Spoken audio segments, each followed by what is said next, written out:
Assalamualaikum warahmatullahi wabarakatuh. Perkenalkan, kami dari kelompok 3 akan mempresentasikan hasil diskusi kami dengan materi kinerja keuangan. Berikut adalah nama-nama dari anggota kelompok 3. Yang pertama ada Hanum Makfiratunisa dengan NIM A1C021079.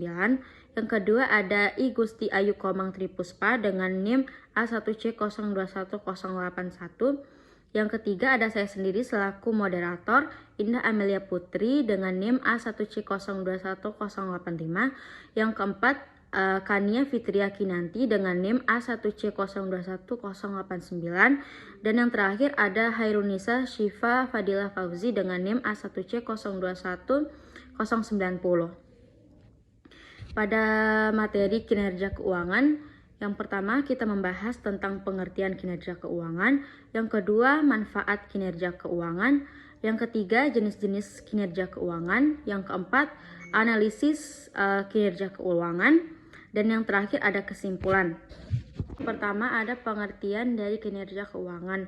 Kinerja keuangan adalah suatu analisis yang dilakukan untuk melihat sejauh mana suatu perusahaan telah melaksanakan dan menggunakan aturan-aturan pelaksanaan keuangan secara baik dan benar.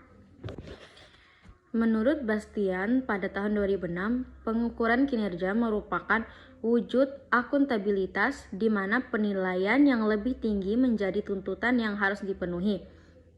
Data pengukuran kinerja seharusnya dapat digunakan untuk peningkatan program. Setelah sebuah organisasi mengumpulkan seluruh data, pengujian dan analisis data lalu dilakukan untuk mengidentifikasi kegiatan yang sesuai dengan kebutuhan.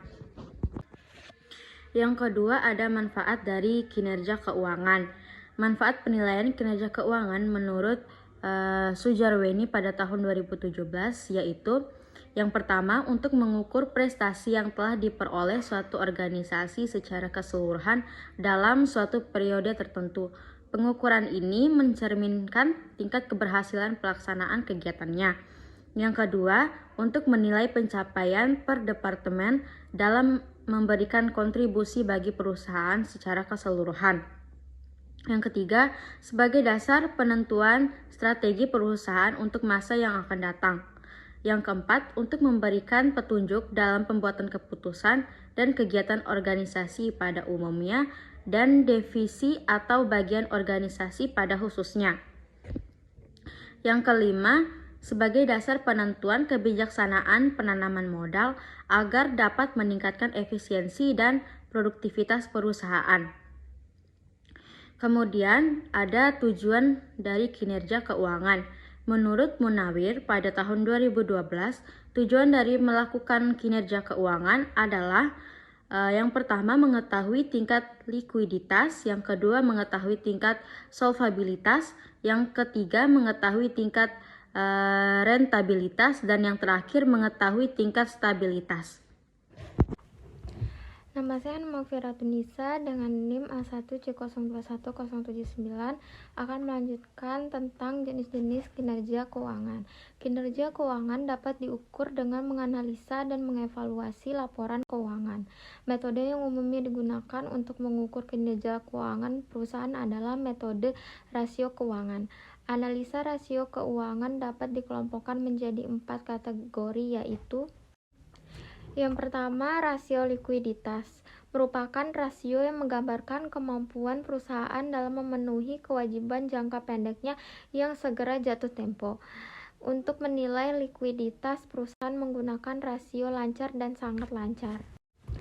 Rasio lancar merupakan rasio yang digunakan untuk mengukur kemampuan perusahaan dalam memenuhi kewajiban jangka pendeknya yang segera jatuh tempo dengan menggunakan total aset lancar yang tersedia dengan rumus rasio lancar sama dengan aset lancar per kewajiban lancar dikali 100%.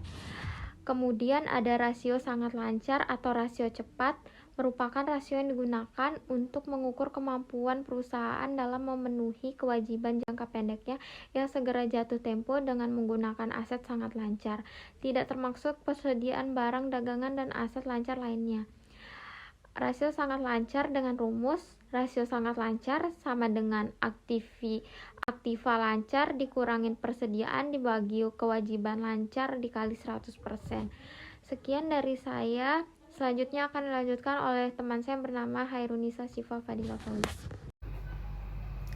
Nama saya Hairunisa Syifa Fadila Fauzi dengan NIM A1C001090. Saya akan menjelaskan tentang bentuk rasio kedua, yaitu rasio solvabilitas, yaitu merupakan rasio menggambarkan kemampuan perusahaan dalam memenuhi seluruh kewajibannya. Rasio yang digunakan untuk mengukur kemampuan perusahaannya adalah A. Rasio utang terhadap aset, yaitu merupakan rasio yang digunakan untuk mengukur perbandingan antara total uang dengan total aset. Rumusnya adalah debt to equity ratio sama dengan total utang dibagi dengan total aset dan dikali dengan 100%. B. Rasio utang terhadap modal, yaitu merupakan rasio yang digunakan untuk mengukur besar kecilnya proporsi utang terhadap modal dengan rumus debt to equity ratio sama dengan total utang dibagi total modal dikali 100%.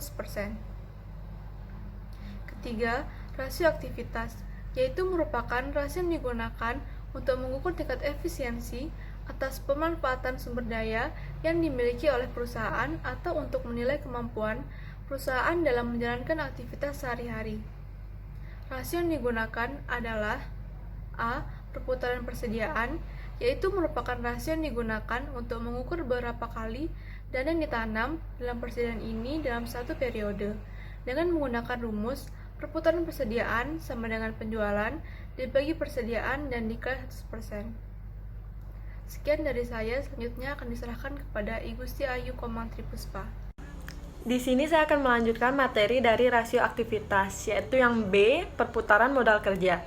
Perputaran modal kerja merupakan rasio yang digunakan untuk mengukur keefektifan modal kerja yang dimiliki perusahaan dalam menghasilkan penjualan.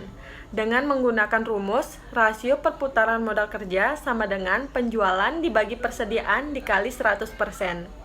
4. Rasio profitabilitas. Rasio profitabilitas merupakan rasio yang menggambarkan kemampuan perusahaan dalam menghasilkan laba.